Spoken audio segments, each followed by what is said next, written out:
everybody. Thanks for joining. It's Winnie Zaskin. I am the director and co-founder of BIO-ISAC.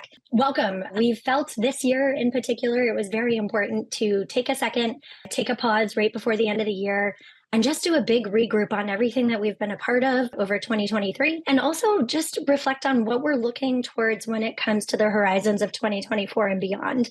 Joining me today, my fellow co-founder, Charles Fracchia. He is also our chairman of the board. Joining us in a couple minutes will be Commander Cody Thornton from the U.S. Health and Human Services ASPR office. Also on screen with me today, Dr. Brian Haberman from Hopkins University Applied Physics Laboratory. Brian has been our huge founding organization member, but also helped us with some of the early conversations about a year ago in January, and then most recently with our Going Viral TTX. So we'll chat with him later. Also with us today is Dr. Jessica Smith from PNNL. And Vinny Saravone. Vinny is joining us from Purple Raven. Both Jess and Vinny chair our device security working group. We're going to hear from them a little bit later, but for those of you that follow us on LinkedIn, you have likely seen the product of their work.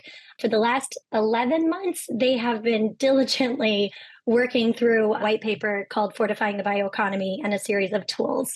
But with that, quick bit of hygiene and business for today. You will see that Q&A is enabled. Please feel free to jump in and share your questions there. I will moderate those, so just bear with me if you're trying to ask a question while I'm talking. I will do my very best. We're going to open with State of the Bioeconomy address from Charles. And so Brian, Jess, Vinny, and I will disappear temporarily, but then we'll be back for the next sections of today's presentation. So with that, I'll turn things over to you, Charles. Thanks, everybody, for joining us. And I will watch for Q&A. Thank you, Whitney. Thank you, everybody, for joining us.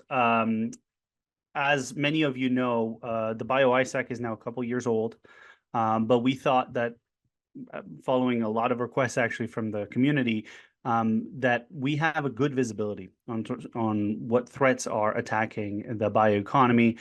This is a very short little presentation. We are planning to engage more with members or one-on-one with more expansive component.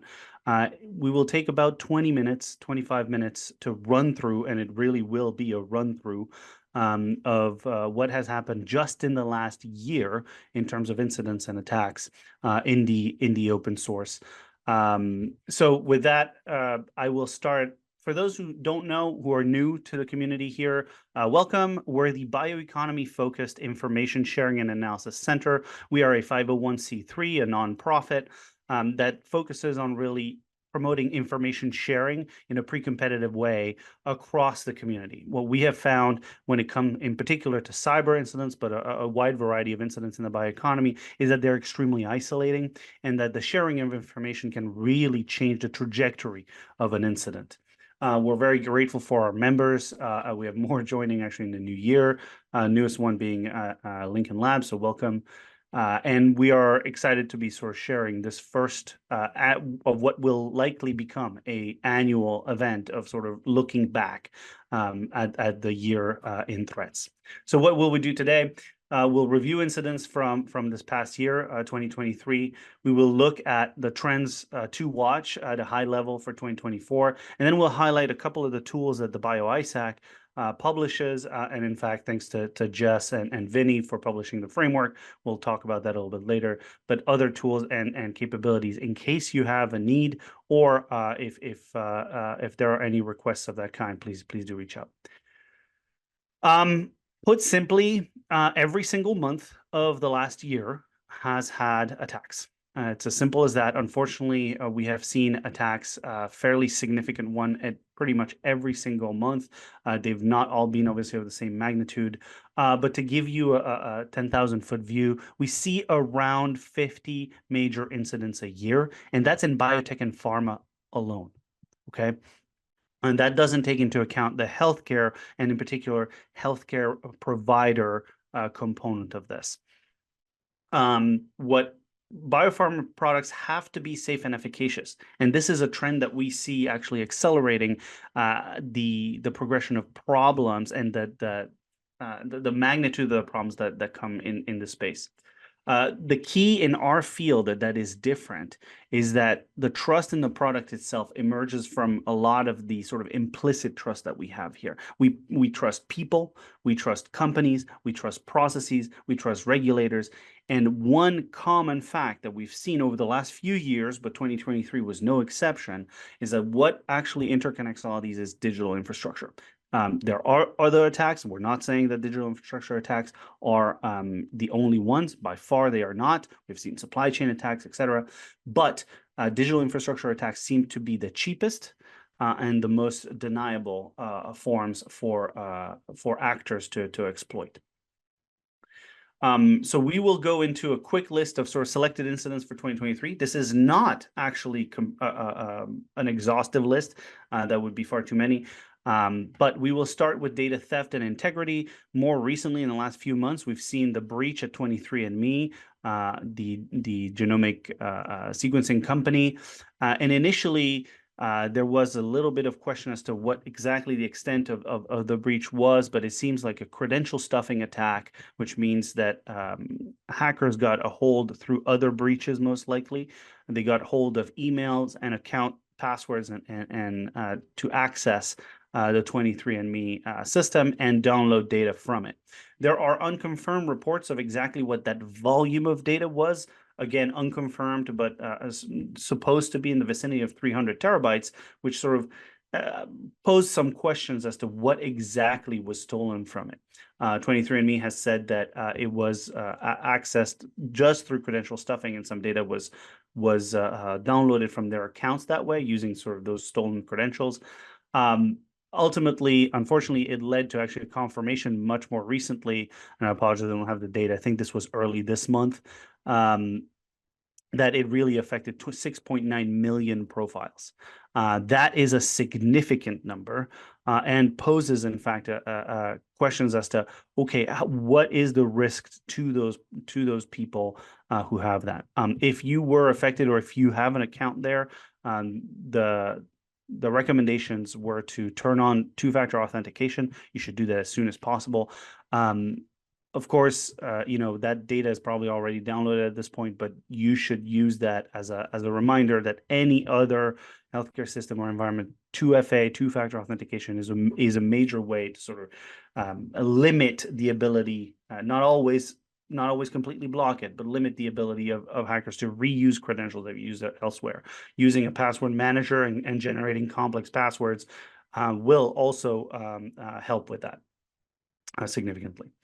Another one around the data integrity thing that we saw earlier, sort of in the June-October timeframe, is something that affected a company in the Boston area called Laurent that was doing circular RNA technology. And it started by roiling the company and sort of thinking about, well, what are the candidates that they have in the pipeline and where does that data come from? And how integral was that data? There were, in these articles, which I highly recommend you read, these are good reports, there seems to be an indication that some scientists, perhaps at the company, again, unconfirmed, may have had a financial or reputational incentive to lie about some results, but obviously that is sort of complicated analysis to make. Ultimately, that led to Laurent actually merging with a sister company from the sort of funder, effectively wiping out a lot of value there. How much? Well, Laurent had actually raised $440 million in venture capital funding and in total funding. And so that's quite the wipeout of value based on something effectively because of that implicit trust. If that implicit trust is put into question all of a sudden, well, the value of the company is also placed into question. And so these are problems that we are seeing, that we saw in 2023, and we expect to increase in 2024. Earlier in the year, closer into the spring timeline, a major publicly listed German biomanufacturing company, a CDMO, a contract development manufacturing organization, was hit by ransomware. And what is really telling here, this is a fantastic article as well on WSJ Pro that I would recommend you read, but a couple of excerpts. One, the CEO said very quickly that shutting down was the only option. That is something that is really telling and worrisome. We need to be able to operate in sort of, if you want to call it that way, into an increasingly denied environment. You have to realize that adversaries are actually operating here. Financially motivated ransomware gangs, governments are operating in the space, and you have to plan for continuity of operations despite this sort of background noise of attacks, especially one that could infiltrate the company and cause an effect. I will point here again the data integrity and sort of the data quality question here is the quote at the bottom is data security really being understood, unfortunately, in a very dire situation, but understanding the role of digital data security to their customers. Again, remember, this is a publicly listed company. It had a massive effect on the machines that actually run in the environment. You see that operations were impacted. And the bottom here, yet some business partners that needed complete studies quickly sought out other firms. And so you have a reputational risk here that is increased dramatically. In fact, Evotech has not even calculated the loss of revenue of the attack, but it already knew at the time when this article came out that it was conservatively estimating about 10 million euros just to rebuild the IT systems. That is not to count the lost revenue or the reputational risk that sort of impacted this. And so they paused these attacks. Oh, there we go. There we go. Sorry. There was an attack on Sun Pharma as well in India that apparently did not affect core operations, but attacks in India in particular, we've seen a growth in the last few years, and we've seen some reasonable sophistication from the actors who are attacking these companies. There are some from 2021 and 2022 that link some of those attacks. That is not to say that Sun Pharma was the same case, but linking to a foreign nation with perhaps a more adversarial approach to them. More back here in the US, we've seen that even unintentional mistakes can actually cause pretty significant outcomes. Here in the case for Regeneron, the regulator in this case basically highlighted the missing equipment revalidation, citing that as a reason for the drug rejection here. And remember, this is not Regeneron's necessarily firsthand component. It is from their CDMO. And it is very common in this space to delegate the production at a certain scale or a certain environment to an experienced contract development manufacturing organization. So that obviously sets the companies back quite significantly, and also opens up two main facts. One, just because you as a biopharma company may be secure, are all of your supplies secure? That is something that is really important, and to demand an increasing amount, because this can have a significant material effect on your financial projections and performance. The second that we want to highlight here as the BIO-ISAC is the notion of equipment revalidation. Again, data integrity relies on the integrity of every one of those steps in the process, and that includes the revalidation, IQ, PQ, OQ, and other sort of GXP 27001, ISO 27001, 21 CFR, and all its relevant parts, 11, 600, etc. You have to think about the digital component as an integral part of a regulatory regime in a way that, frankly, we haven't had to deal with before. It is important to note you will get into trouble if you are unable to prove that definitively. There are also non-public disclosures that we can't get into detail of, but we are aware of, that have caused major disruption to really significant capability on the clinical side here in the US that stem from exactly the same problems of revalidation and equipment maintenance. So make sure that things are up to date, that they are patched.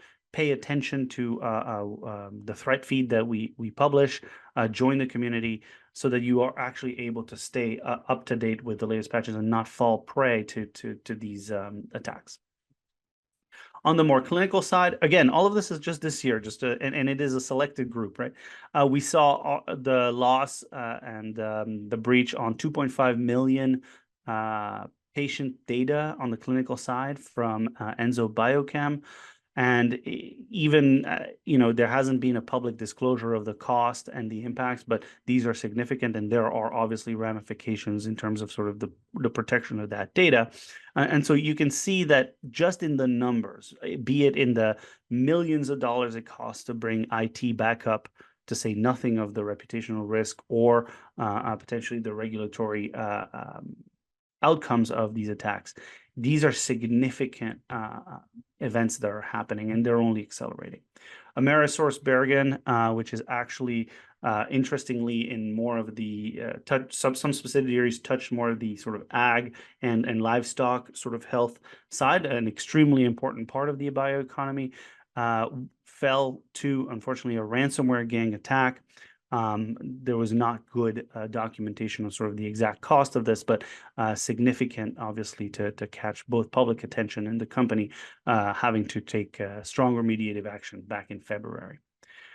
We also had, again, in pharma, we had Eisai, a large Asian company in this space that got attacked by ransomware. And the problem here, and this is what we see, I'll talk about it a little bit later, is that ransomware often neither does it start as ransomware in many cases, nor does it end with ransomware. And sometimes it seems to be sort of often a transition period. It starts often with IP theft and sort of getting in, orienting themselves, selecting the target from the offender perspective. They might decide to deploy the ransomware to try to extort the company into getting money. Of course, we've seen this trend in the healthcare delivery side enormously here in the US and worldwide. But then after ransomware, often there's a data leak risk.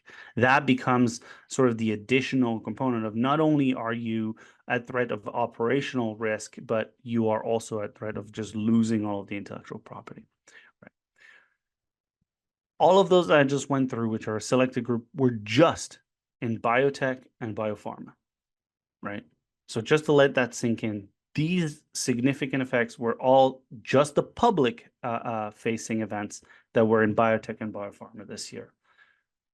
In healthcare, we've had Johnson & Johnson, we've had rural Illinois hospitals actually formally in this year, I mean, this is an attack from 2021, but in this year, formally making the note that their closure was due to a ransomware event. We've seen ransomware groups even attack sort of dental insurance components. We've seen more recently, about a month ago, diversions of medical services to other hospitals as a result of a ransomware attack, which affected a large number of facilities. Again, this is just the healthcare component. And then another one, again, in terms of breaches, reaching 13 states and 100 facilities. So the scale of these attacks and the breadth of these attacks and their successes are unfortunately quite significant. And that was just, again, that was just sort of healthcare. We've talked little about the ag bioeconomy being so large, but we wanted to time box this update here. Okay, so quick trends for 2024 before I turn it back over to the team and for the discussion that we'll have.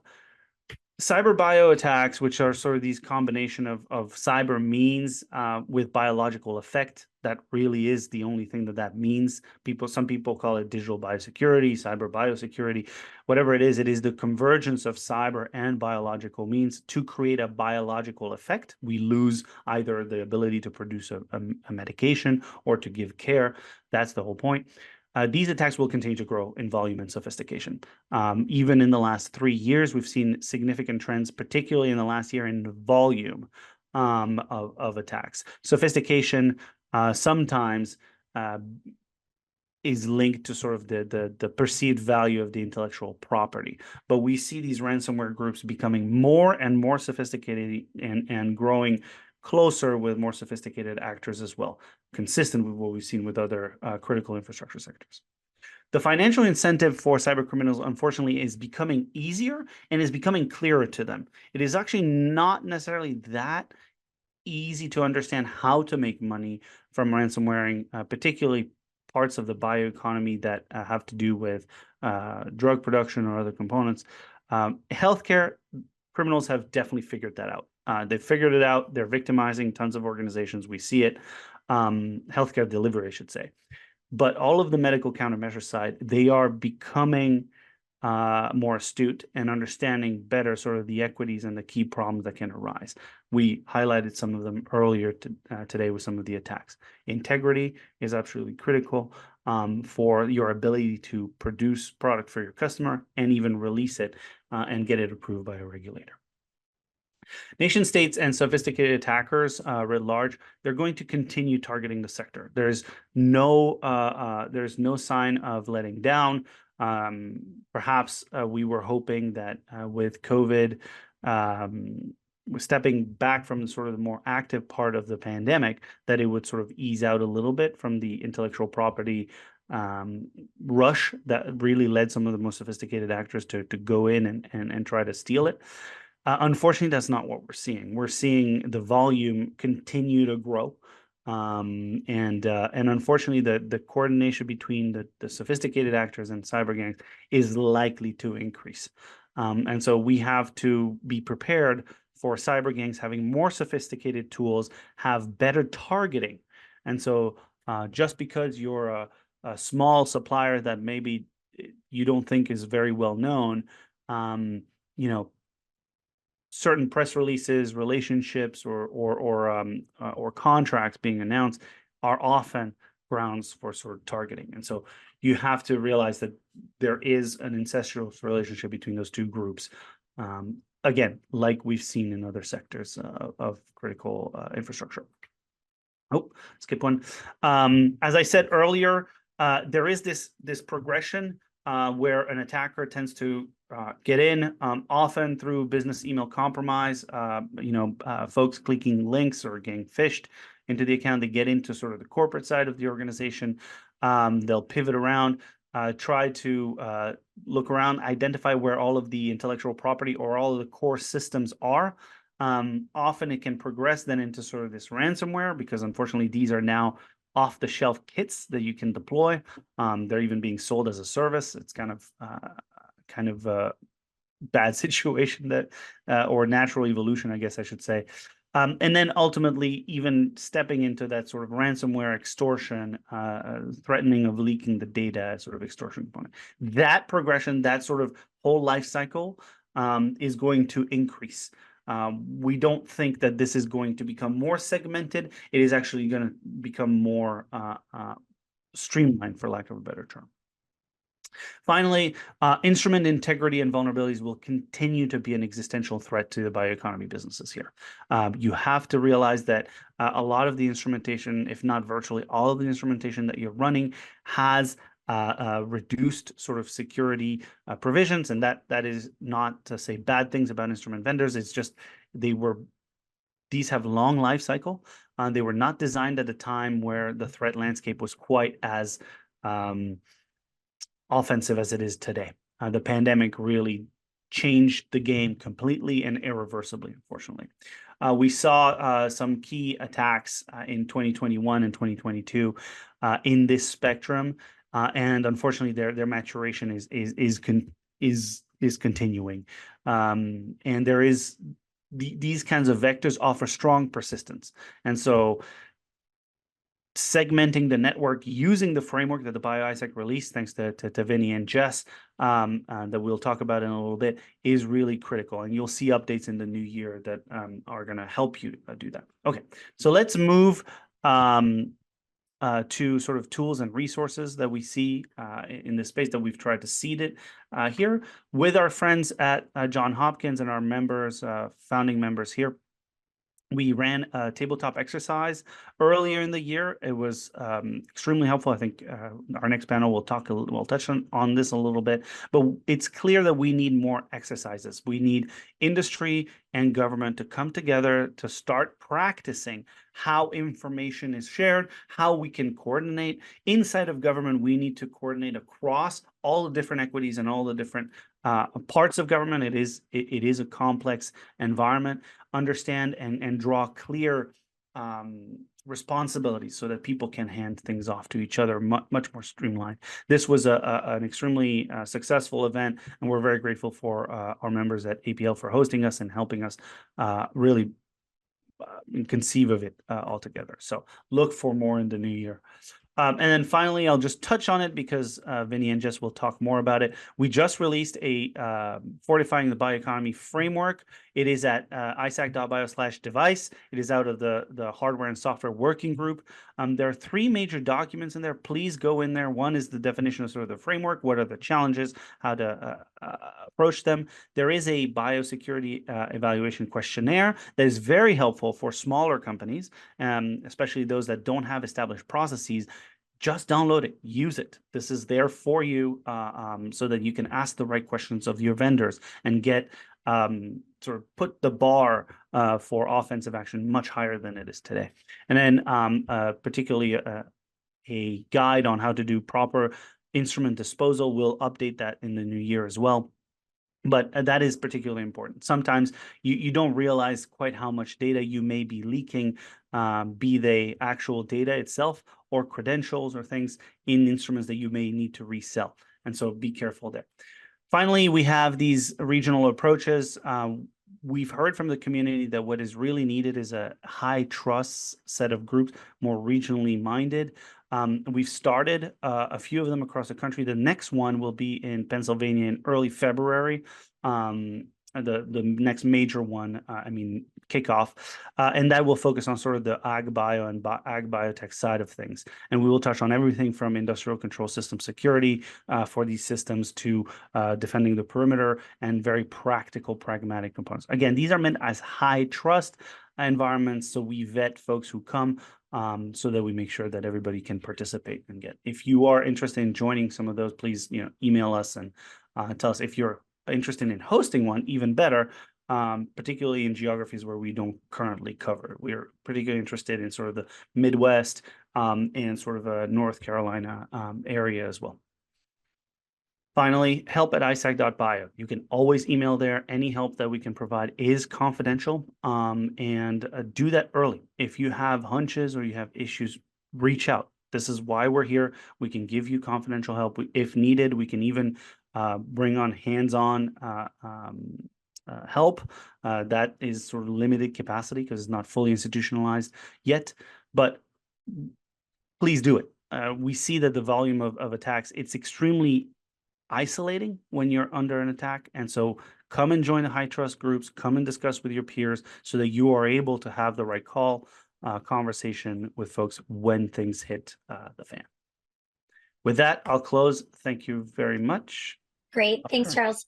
We actually had a handful of questions come in for you. And so since we've got a couple of minutes, I figured I'd ask them now.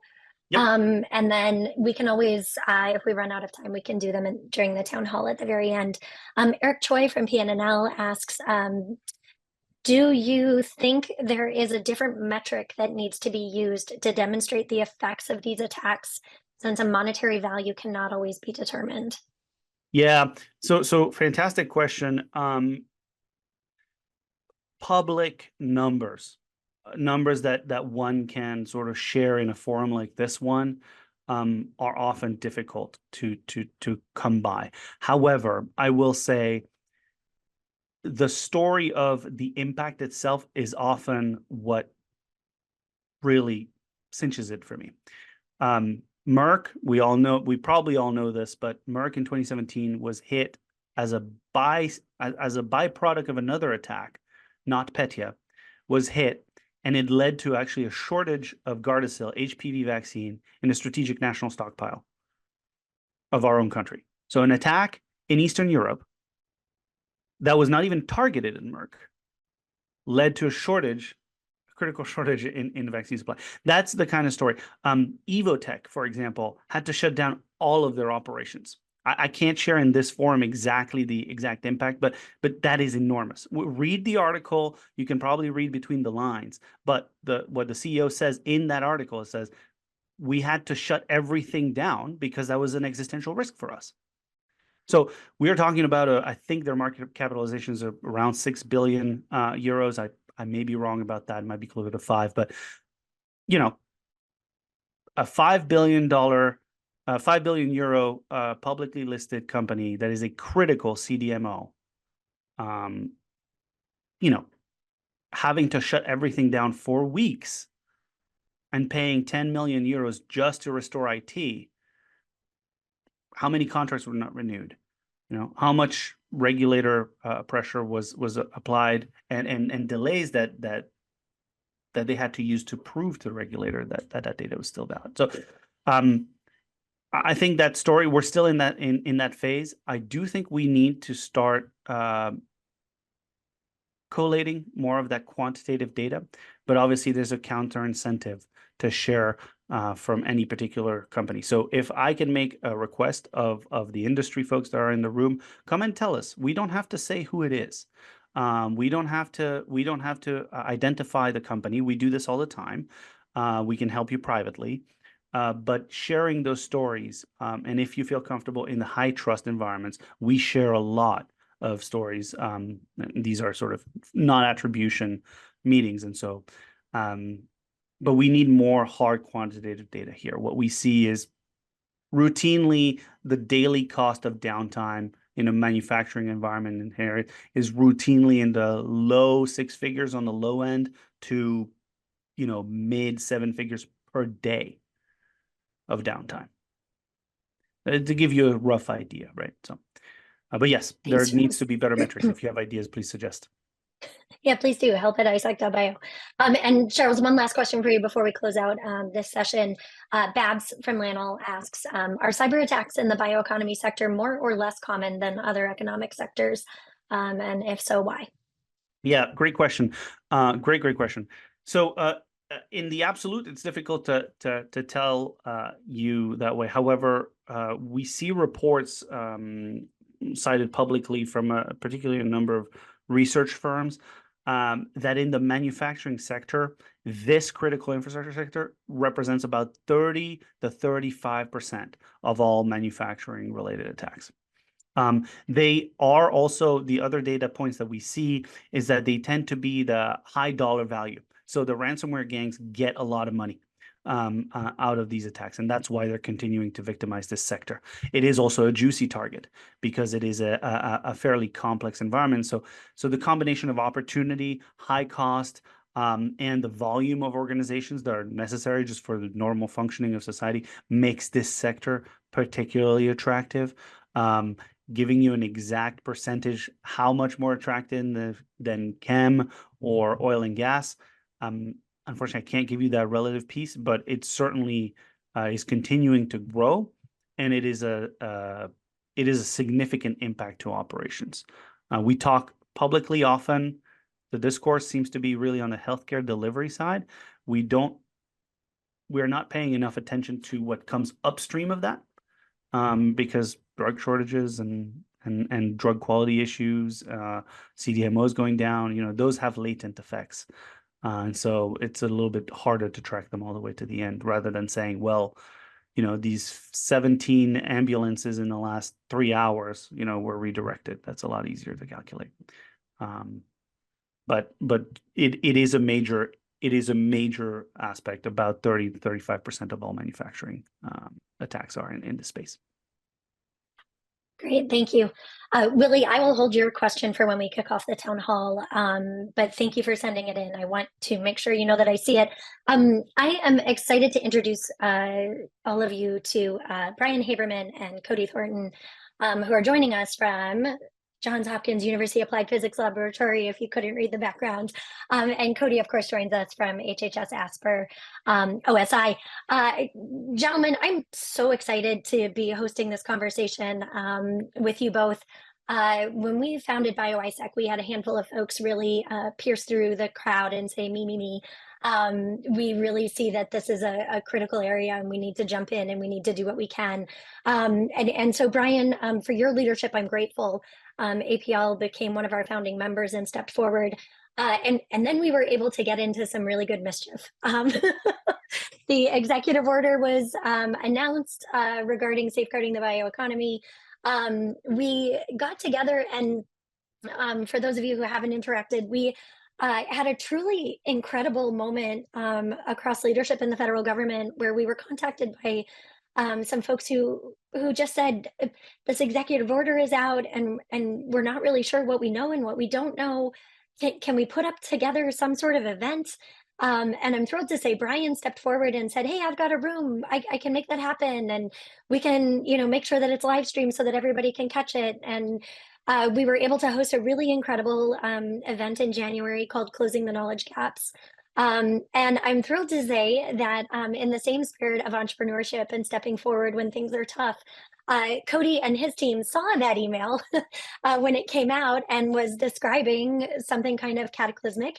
And Cody immediately saw the priority and jumped in. Furthering that conversation and timeline, we realized coming out of that event that some hands-on training and experience building was going to be very imperative for the progress of our country, for truly setting up something that could safeguard the bioeconomy. And so with that said, we were really fortunate again. APL came forward and said, "Hey, let's put together the tabletop that we keep talking about doing." And so after about 6 months, we were able to host a truly remarkable 2-day tabletop exercise. We very purposefully called it Going Viral.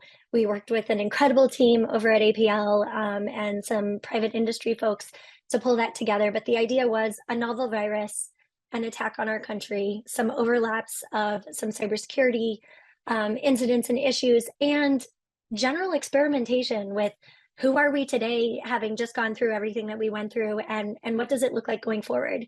So rewinding the clock a little bit, a year ago, this executive order comes out, everybody's getting stacks of pages of new responsibilities, new activities, reports, documentation, things that need to be done. Brian, what was that day like for you, and what made you decide, hey, I'm going to respond to this email and help BIO-ISAC? Well, thanks, Whitney.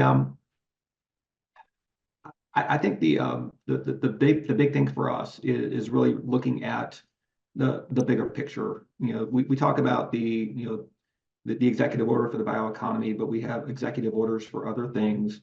And one of the things that typically happens with projects at APL is we have multidisciplinary teams that come at things from different perspectives. And when we start talking about our folks in the cyber groups that have had a long history of working with ISACs across the critical infrastructure, this is just yet another space where we want to be able to leverage our expertise to say, here, this is not starting from ground zero. There are other people who have gone through the same things, different sector, but there's still a lot of the similar challenges. And at the same time, I had stepped into a leadership role with our health group. So I was getting bombarded with things from healthcare delivery to biologists and chemists and the like, saying, well, tell me about this threat or tell me about that threat. And we really wanted to be able to tie those expertise together and see what kind of an impact we could have and what we could bring to bear to help try and address some of these challenges. And so it really was I wouldn't say happenstance, but very, very close to that, with us being able to look at that and say, hey, we have some expertise, let's bring it to bear and see what we can do to help out. Beautiful. Thanks. And Cody, you showed up in a room, and you're one of a handful of people I've watched physically manifest the energy in a room and truly see it change who they are and what they're trying to do next. And so talk to me about your expectations before you got there and what it's been like over the last year. It's definitely been, well, to start going into that room and seeing a lot of folks across the spectrum for the federal government and private sector, varying degrees of awareness and understanding, but all interested in what was going to be discussed, how or what would occur. I enjoy the dynamic of bringing a lot of people together, gaining awareness, but finding opportunities. And that's exactly how I saw that fora. It was great to have that many folks together looking at it, and definitely made a significant effort to bring a lot of my colleagues from HHS and internal to ASPR, as well as other optivs and staff divs, that folks that have been looking at similar types of things and what some of the context would be for their areas of work, or how do we get after certain things that could potentially have impact in our areas. Brought some folks from my team specifically, and other folks internal to ASPR, as now many folks that are part of the BIO-ISAC team, and for other partners aware of, or if not, maybe Googling after this.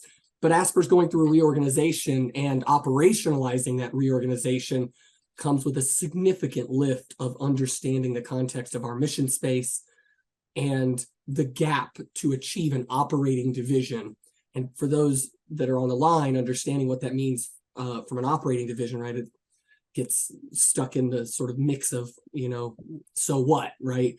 ASPR used to be within the Office of the Secretary in HHS, and moving to an operating division. This puts ASPR in the same context, future state, as CDC, FDA, NIH, in terms of being able to perform a mission of that level of magnitude within the space legislatively that ASPR is supposed to do. And of an office that is over and responsible for the industrial security support to the program areas in ASPR, BARDA, the Industrial Base Management and Supply Chain Group, National Disaster Medical System, the Hospital Preparedness Program, which is a grant program, significant amounts of investment for capability and capacity. And I was, in entering that TTX, was very interested about what the TTX would potentially provide from an illumination perspective. And then, all the like minds in terms of looking at what ifs. It was a great opportunity, and still working the outcomes of that today in trying to advance things. So looking forward to the discussion today.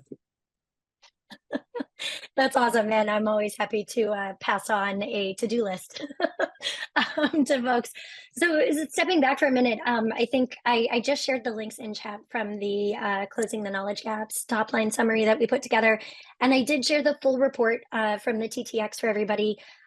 Essentially, the majority of the recommendations from that activity where we convened just shy of 40 individuals from the federal government, as well as we had about 4 folks from private industry, and then all of us that were helping coordinate the TTX. It was really great to just sort of step back and see and assess what our needs were, and also what we were really comfortable talking about and what we knew. And so that report outlined 4 components around, we had the trust, awareness, responsibility, and preparedness. So you can quickly see how many of the report pages we handed over to Cody and his team. Brian, you were part of the planning team for that event. You certainly championed its existence. I'd love to hear from you. What was sort of an unexpected takeaway? I stopped counting the number of unexpected takeaways. But when we were trying to pull that material together and identify the ones that I thought really needed to be vocalized and shared with everyone, it was very unexpected to sit there and see just how many systemic roadblocks existed for someone to actually have a complete holistic picture of what needed to be done or what should be done, and that existed across multiple combinations of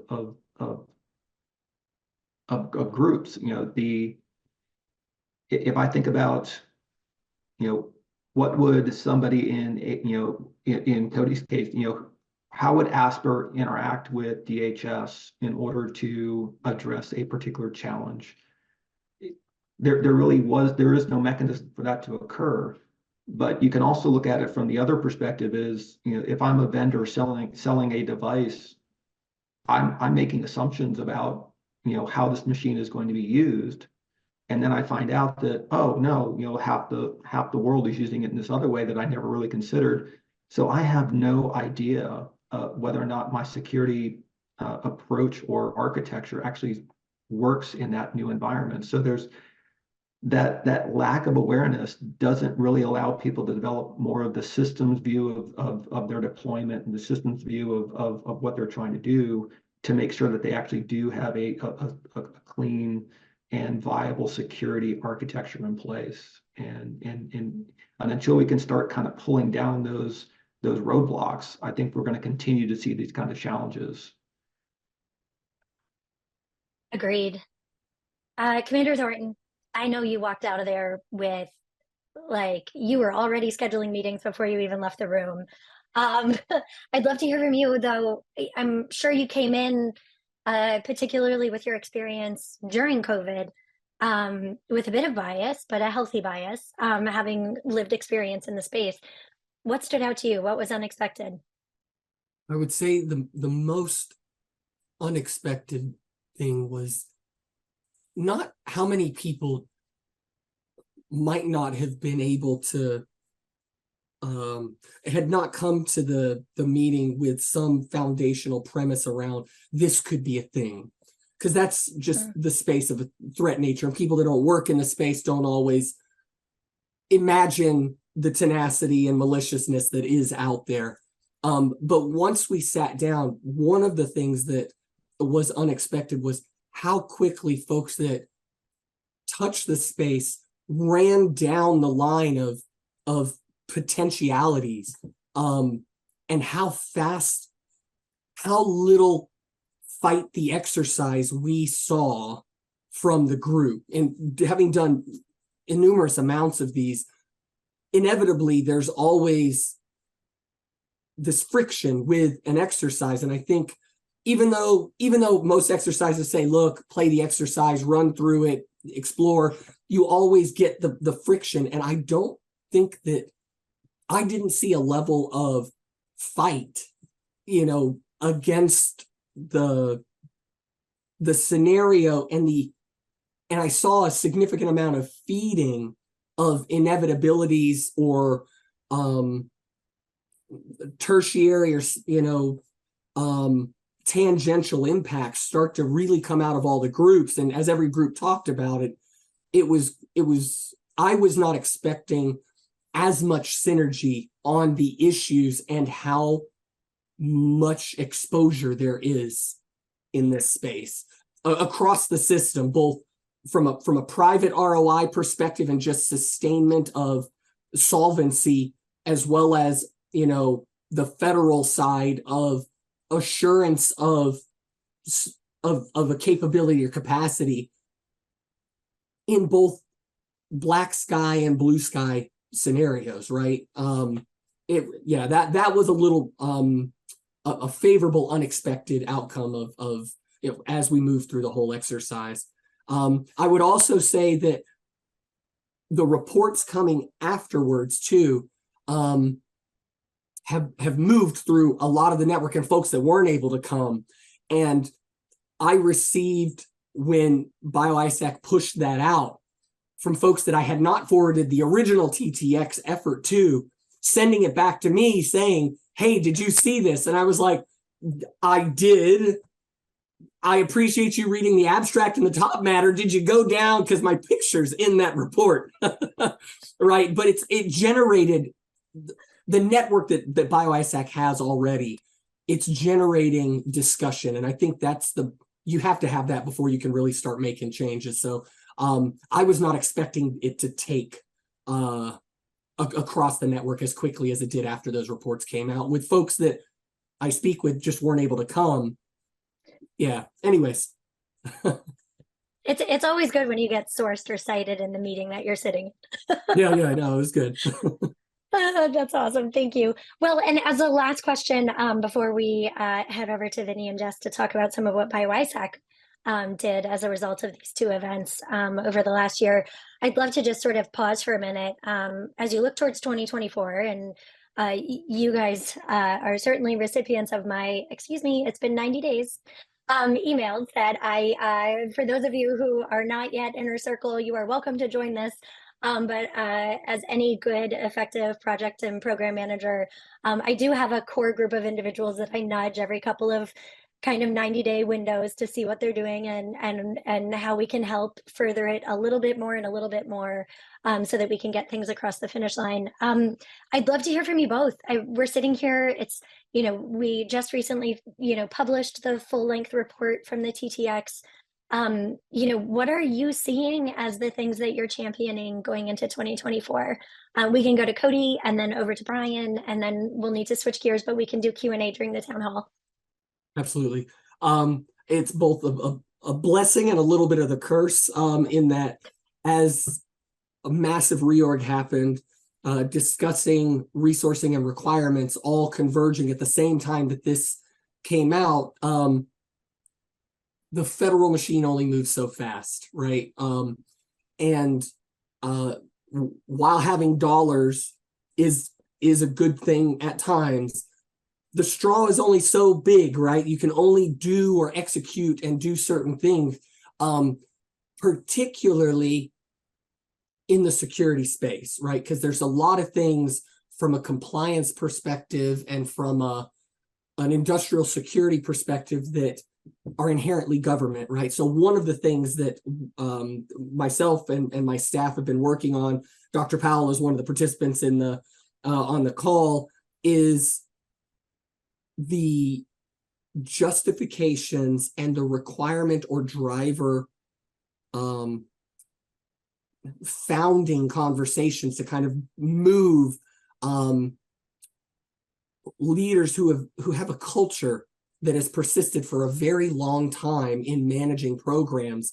And as you start to try and communicate a threat space that we can say is amplifying, and I think to Charles's presentation, we're seeing the frequency continue to increase. I think the longitudinal retrospective from an impact perspective is one of the things that we have to continually have that conversation with as we advance program expansion. So while I have an office that's expanded, Federal Register published, and significant new divisions and areas that we are trying to build out for ASPR in assuring and securing its assets and the assets that U.S. citizens and little tongue-in-cheek global population will depend on, particularly in the BARDA model of a lot of it. The primary objective is to have things that can be commercially available, but also go into the strategic national stockpile. So you have sort of a divergence there where talking with DoD, partners on some of this is they control the economy for some of their things, but those things don't go commercial all the time, or they have this variant production method that allows things to be disassociated. Those are things that we're still working on right now to try and create foundational frameworks for senior leaders to make those types of decisions, make the investments in an informed space, of which we've really surged forward. My team is responsible for a significant amount of advancement in HHS with regard to supply chain risk management assessments and vendor vetting and things of that nature. But there's a lot after that comes in terms of operationalizing. Well, we've identified a risk. What is the magnitude? Qualify that risk, quantify that risk. What are the controls that you can put in place? And getting into the cybersecurity space, you would think that because of the massive amount of effort on frameworks, FISMA, NIST, and all these things that, you just point to that. And I think in the room, it was very clear, all of those things don't really converge together all that well. And it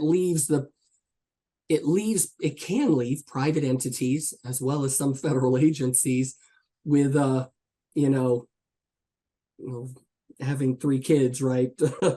What's that dark spot over there, Dad? Right? Well, that's the elephant graveyard. You'll never go there, right? This is the problem here that we see in terms of cyber is there's so many touches on it, but it's running that thread root to gut all the way on how it applies to a program and a decision and an acquisition and all of the vendors, partners that are a part of that. It's not as clear or clean, and it takes a lot of coordination. That's where we're at with the programs, talking with programs about decisions made, communicating and qualifying risk in the eaches, and then in aggregate. So this is where we're at from advancing the conversation from the meeting. And it goes in fiscal year cycles, right? So you get your next cut, and then you get your next cut, and a lot can happen in between budget authorization, right? And so trying to keep just enough signal there, but not so much that it becomes noise and you become, you know, the family member that doesn't get invited to the next potluck, right? So this is the effort here of trying to strike that balance. And we hope that our leaders don't revolve out of their positions before the next tranche, right? Because then it's a massive education campaign again. So trying to make sure we communicate up and down the chain consistently, so that way if somebody unplugs, we can keep the momentum. So that's a lot of where we're at from this. A lot of other projects and efforts underway, and appreciate all the support from BIO-ISAC in championing in your lanes, and also being a massive partner in trying to move the needle here. Beautiful. Thanks, Cody. And Brian, where do you want us to go next year? Cody's got us fixing the government. So well, yeah, if he's got that down, then no, I see, you know, really two big things that really need to move forward. Cody touched a little bit on it, but you know, I think I'll be very explicit. And you know, it's more of the interactions between the life scientists and the cybersecurity folks, making sure that there's an understanding of how those two domains are going to have to work together, and there's going to have to be some understanding on both sides. So it's going to be a little bit of a learning experience, but I'm hopeful that is moving in the right direction. I've been far more involved in conversations in the last 6 months, where people have actually started what should typically be a life sciences discussion with, okay, and how are we doing data integrity, and how are we protecting the equipment that we're using in this, and that's very encouraging that people are actually thinking in those ways. The second one is going to be, I think, just as important, but it's a recognition that you are at the mercy of what your supply chain is going to give you. And I think that's going to cause people, as they look at all of those attacks that Charles highlighted in his opening remarks, that there are so many vectors that people have not really considered. And they're going to have to start thinking about who are their trusted suppliers and who are the suppliers to their trusted suppliers, so that they actually understand what it is that they just plugged into their workflow. And what does that mean from a safety perspective and a security perspective, because those two things go hand in hand. And as more and more of these threats appear, one of the questions, is how do we measure this? And I think safety is going to be a part of that answer. And so as people start recognizing that safety of their customers and their customers' users, that's going to be a critical piece here that people have to understand going into 2024. Well, thank you both. Greatly appreciate your leadership in the space and everything that you've been doing. Cody, did you want to say something? I love that you raise your hand when you're on screen. I didn't want to be rude, right? It's virtual etiquette. That last point, Brian, safety is something that we are messaging significantly, right? I mentioned it during the meeting that we had in the TTX, is it's not safe if it's not secure, right? You can't qualify that it's safe or quantify that it's safe if you have massive gaps in your ability to assure all the steps. And one of the big things that keeps coming out in some of the discussions is the schizophrenia between, well, that's a regulatory, or that's a CGMP regulation, or that's not security. And I keep pulling that back to say there are elements of security in all of those pieces that, if not done appropriately and coordinated between the elements of decision making and operational execution, you can't assure that the product or that the component or that the handling of it or the distribution is or retained the integrity of whatever it was. And it is a very difficult conversation, because it's safety has so many lenses on it, in terms of where you stand is what you see, and trying to nest security and safety is a very difficult conversation. Your last point about safety is something that being able to quantify and qualify where security risk is proportionally or related to safety is one of the things that we talk about on the team, and how to make sure that they understand that that gate or that access control at that door or that freezer temperature or that like all of those things impact the safety of whatever it is. And you can qualify things that make people, right, a monetary amount or all these other pieces. And I think on one of the comments, right, is not it was Eric Choi about monetary value is not always are able to be determined. Some of the conversations we've had is, well, yeah, we could easily say that it's X amount. And some of those decisions are, well, yeah, we can absorb a loss of that amount of money. What we try to contextualize is, can you absorb the political risk of losing that during a time of crisis, right? When losing that amount really isn't an issue, but losing that colloidal gold during a response could be unforgivable in the moment, right? I hands down on your point about safety. Beautiful, thank you. And I saw Charles has literally entered the chat with his hand raised. I'm sorry. I just want Go ahead, to butt in real quick. When Cody says, you can weather that storm financially, trust me, in many cases you can't. I won't get into too much of the details for obvious reasons, but many of these companies are public. Their filings tell you how much cash on hand they have.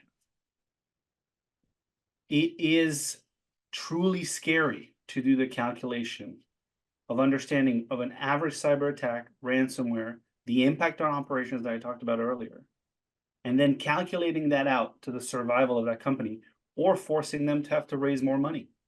And so now the calculus becomes, do we go out and get more money to survive, right? Because cash is running out and we've been victimized on this attack, or do we just pay the ransom? And that, unfortunately, is the reality of today and the very near future. So don't assume that just because you have cash flow, you can actually run it down. The average attacks takes months to remediate. And Charles, I appreciate I'll qualify mine just in terms of the purchase of whatever that is.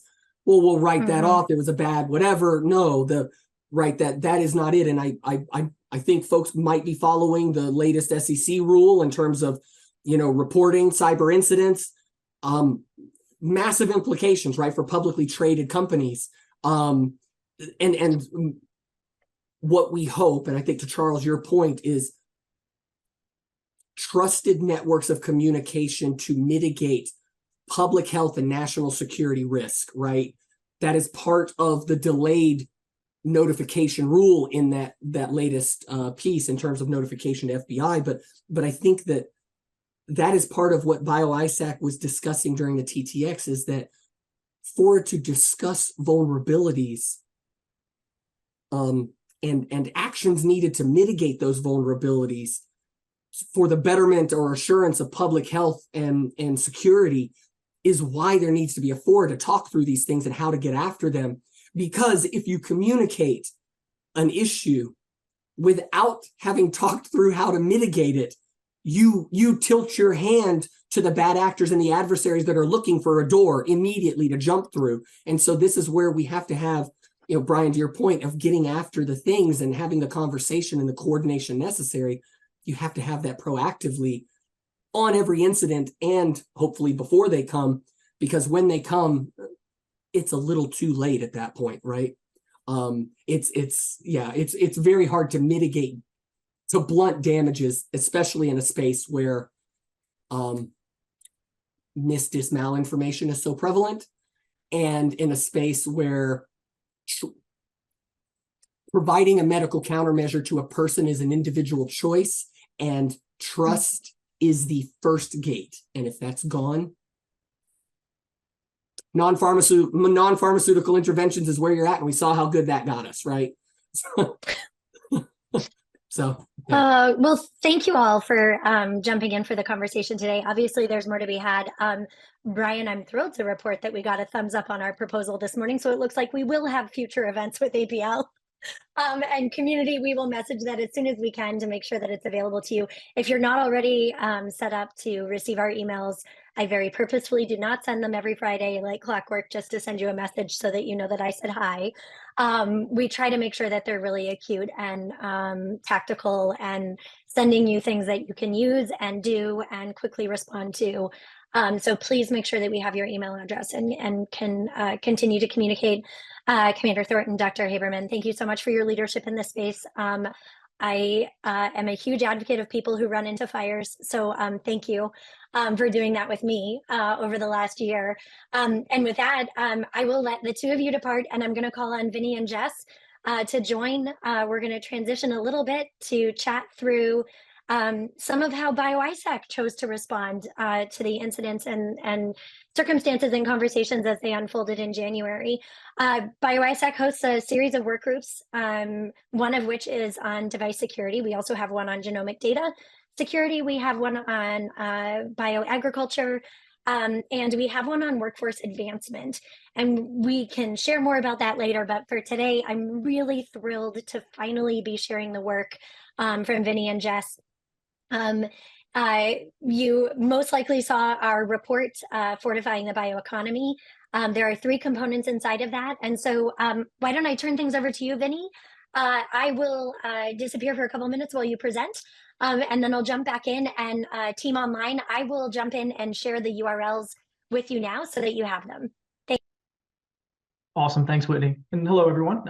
Awesome to be here. And Jess and I are super excited to share the work that we have been putting together and make these resources available for everyone to go and explore and hopefully be able to use and make some progressive changes to their internal SDLC or other general security practices.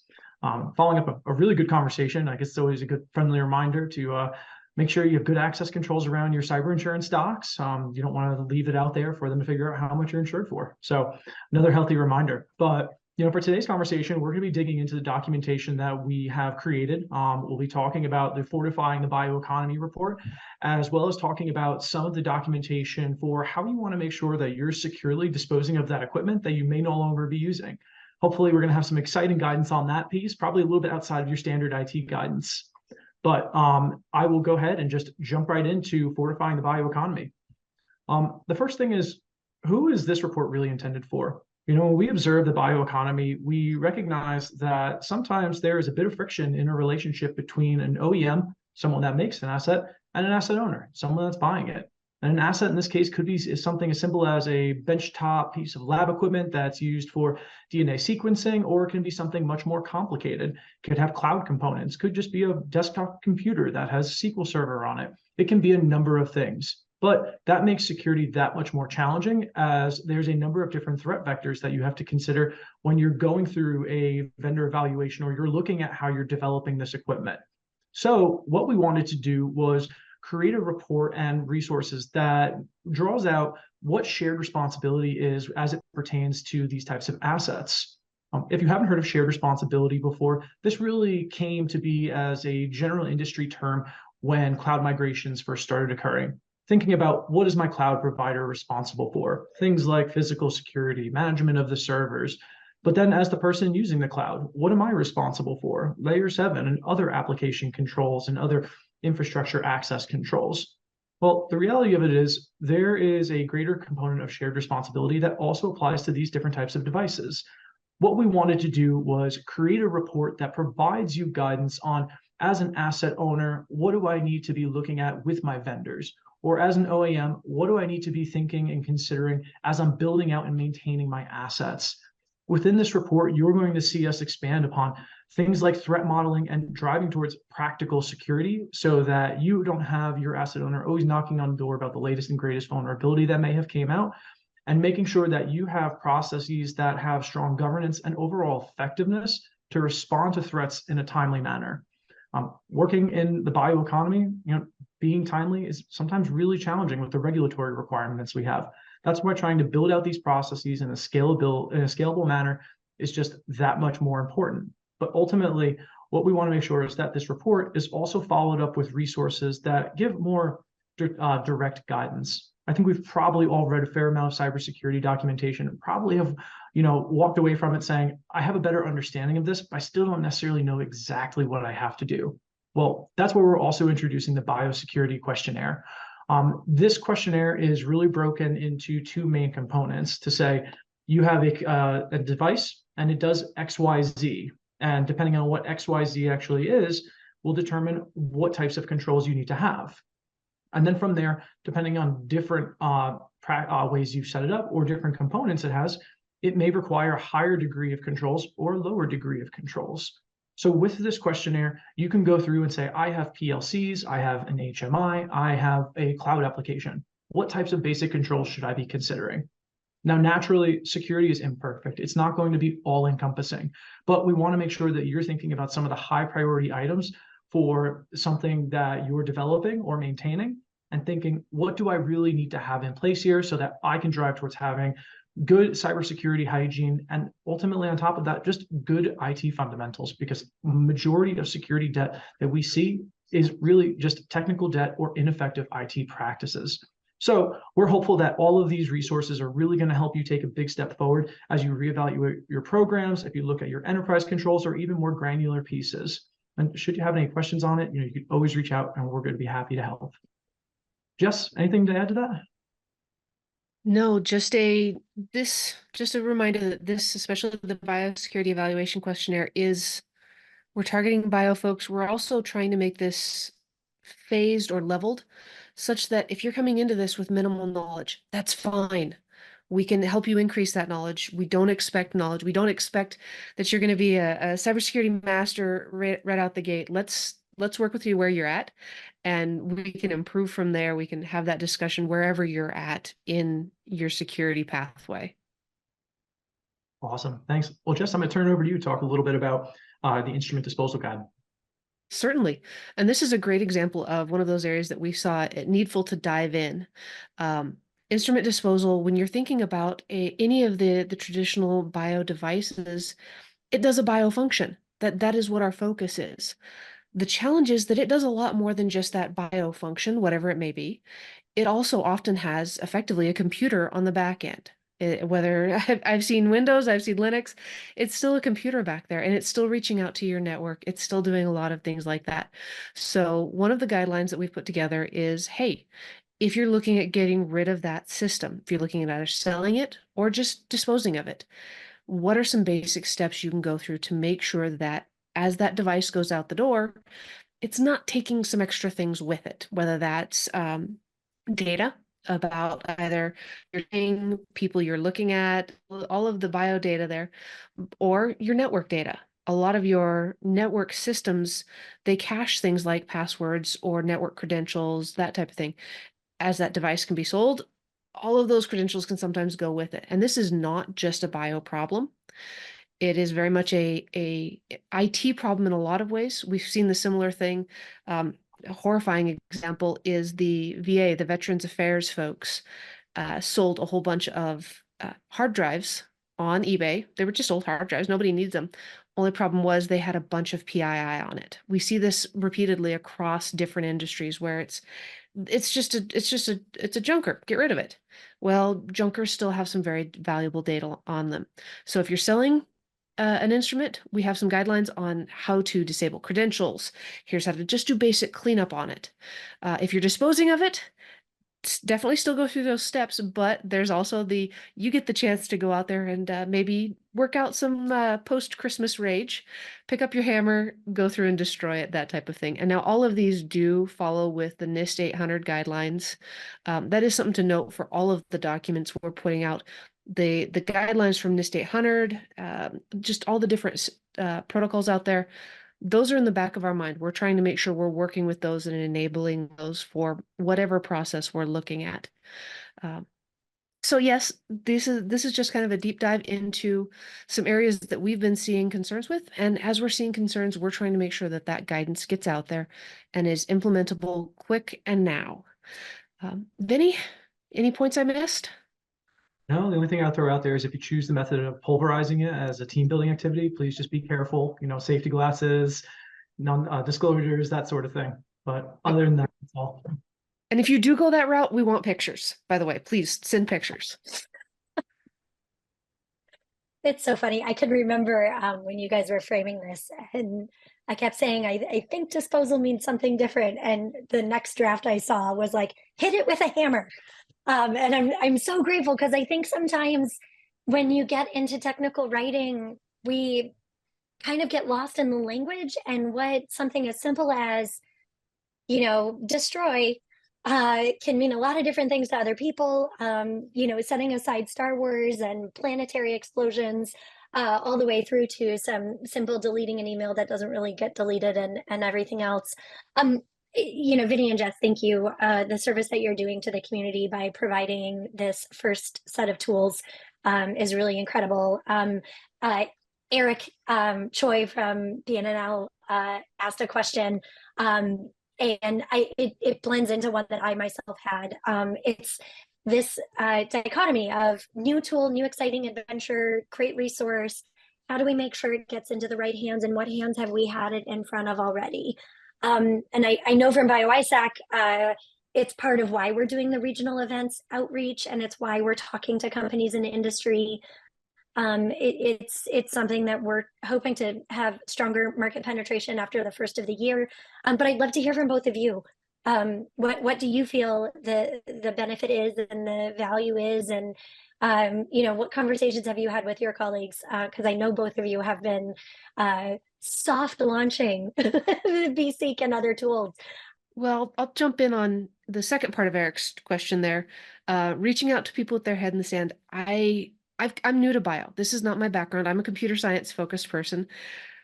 Reaching out to this community has been amazing, because most folks aren't intentionally head in the sand. There's a lot of lack of knowledge, but once that concern is made available or made aware to a lot of folks in the bio community, there's a lot of drive to, hey, we need to fix this. So this community, I would say, has been very open to that kind of growth, which to me is wonderful. There's so many tools out there. There's so many resources out there that we can leverage to work with folks. So buy-in yet, maybe not as much, but through outreach like this, I think this next year is going to be a very busy one. Awesome. I'll take the first part of the question. I'm going to answer it in two different pieces. I'm going to talk about it from the perspective of working with a manufacturer of an asset, and then also within your own organization. Let's say you're working with a vendor that you want to buy a piece of equipment from. One of the most important things I've found when we're thinking about the procurement lifecycle is that we almost need to treat it like asset management. And you can't defend what you don't know. Well, you can't defend what you don't know you're buying. And as part of that, you need to be working with your supply chain and making them aware of the things that we're concerned about. We need to also recall that security in this sense is also the buyer of the asset. The more they hear these things, the more they consider it as part of their product life cycle. The number of times I've personally worked with a OEM and had them say, this is the first time I've ever heard this, it was borderline disheartening. But until we start to really take those steps to get those in the formal channels in front of product managers, in front of those sales teams, get them thinking about it as a need and as a value add to the clients, the more we'll see them start to take those steps, unless we see a really big push on a regulatory front. But you know what? We really need to be attacking it from two pieces. Then from an internal perspective, if you're looking at your own organization, I tend to look at this and say, if I'm managing an asset and I'm actively developing it, I need to be working with my product teams and be embedded in those teams. And it can't just be, I have a static assessment tool, I have a software composition analysis tool. These are great first steps just to say, here are some things that you have to be considering for critical vulnerabilities and such, but really making sure that you're stepping in and taking a threat modeling approach, teaching the developers to effectively drive sustainable security. They want to do the right thing. It's a matter of, do they have the time, and how much time does security take? That upfront learning piece to get them thinking about threat modeling and thinking about where they have layered controls and not assuming that a asset owner has those is going to be extremely important. So work with those folks that have direct input on what's being developed and how it's being maintained, and I've found a greater level of success.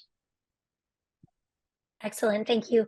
I did throw into chat, if you are with a facility, site, manufacturer, et cetera, interested in deploying one of these tools and working with our team on it, please email help@isac.bio.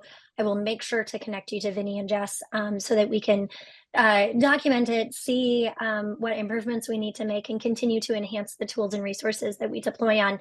I'm going to summon Charles from the back of the screen. And there we go, have him turn on his camera. I know he had a question. Vinny, do you mind sharing a little bit about what the work group is going to be doing in 2024? I know you've already started some of the work on it. And then we can transition to open Q&A. I know I have that question from you, Willie. I will ask the other speakers to turn on their cameras right after Vinny finishes answering this question. And then we'll have a final couple of minutes for that town hall I promised. No, perfect. Yeah, we have some fun things coming in 2024. As we begin to gather more feedback on the BIO-ISAC, we'll continue to roll out additional iterations and more tooling to help make this more sustainable for greater reporting, moving off the paper and actually into applications. So you'll start to see more alignment to NIST 800. You'll see things like SOC 2, ISO 27001, just so you have that cross-reference to any existing controls. Additionally, you are going to see the BIO-ISAC is going to be releasing reference architecture for folks that may be managing lab networks, thinking about microsegmentation and zero trust access, how you should be architecting those networks, and also ways to provide access to untrusted third parties, untrusted, partially trusted, however you may want to put it, but good patterns that you can reference as you continue to develop your network. Great, thank you. I will invite back Brian and Cody, who I believe are still with us. Thank you for joining for Q&A. And I will encourage everybody who's on the line with us, if you do have questions, I hold the Rosetta Stone of email addresses to humans on this call, and I will happily make sure that we answer everything, even if we don't get to it in the next 5 minutes. Willie asked a great question, and I'm going to turn it to you, Charles, for response. What are some examples of critical sectors where things are working that have good cybersecurity practices and a low to minimal rate of attack? And I think maybe rate might be consequence as a vocabulary swap. Maybe the volume is still there, but the impact is swiftly mediated. But I'll turn it to you. Yeah, so that's a fantastic question to ask. I want to acknowledge one thing first, is that in the cybersecurity space, often we tend to be maximalists, and I don't think that helps us that very much. So any comment that I would answer sort of definitively here, there would be one faction of maximalists one way or the other to say that, oh no, it's absolutely very secure, or no, it's insecure. It's all relative. What I will say, and those are my opinions alone, is that there are sectors that are more effective at handling them and limiting the effects and reducing the time to answer. And so you see environments, we're kind of, unfortunately, in the life sciences and healthcare, it's hard to push away this feeling that we are recapitulating all of the same mistakes that we've made in other critical infrastructure sectors. We're talking about power. We're talking about oil and gas. So all of these issues feel like we are kind of fighting with two hands tied behind our back and not really learning from the learnings that we've had and in fact, Jess and other folks from the national labs can speak to other sectors where things that we've learned. Water, right now, there are foreign governments seemingly that are attacking U.S. water and critical infrastructure. Well, the way we respond to those is dramatically different from what we can see than the way we are dealing with sort of the health and public health sector, the life sciences, the entire bioeconomy component, so continuum. So I will say that things like power and water, yes, you're seeing lots of infiltration, but you're seeing coordinated responses. You are seeing the Bureau, the FBI, NSA, DHS, all making coordinated communications about these, warning the public, working with public and private industry, and they have very challenging environments too. The water is a very challenging environment. Tons of small companies that deal in that space. National labs are a little bit more closely linked to this. I don't think in this case, in the healthcare space, that national labs are going to be able to play the same kind of role. Because it's traditionally farther away from what they've been able to do. National labs, like folks at PNNL and other national that we work with, are fantastic on the research side, but they're less linked to the industry component, whereas in power and water they are. So I think really all it boils down to is we need to recreate the web. This is what we're trying to do from the private sector. We need to recreate a better and connection point, as Commander Thornton was asking for, between the public and private sector. If we do that, if people are able to know each other, we're able to run exercises in safer environments. Well, guess what? The time to response goes down from months, or sometimes we get tipped off about things that have never made it to the federal government. We need to be able to provide a more matrix environment there. So I think that's fundamentally the answer. Maybe your question behind the question. There are other environments, and the key is the public-private partnership that has been built over decades. Well, and with that, I want to extend my gratitude to all of you for joining us and for the work that you've done over the last year. I'm certainly grateful every time you show up and respond to an email or help when my brain is stuck in a knotty web of confusion around what next step to do first. But no one is more grateful than myself and every member of our community here at BIO-ISAC. So thank you for your leadership. I look forward to 2024. I wish all of you the very best. I hope you get a little, maybe a day of rest over the holiday stretch. I know you're looking at 6 faces who have not rested for a long time, given everything that's been going on. But thank you. And with that, I will sign off, and I will watch for Q&A and make sure that we respond. help@isac.bio if anything happens, or if you have any follow-on questions. isac.bio has all of our resources posted and live. Thanks, everybody.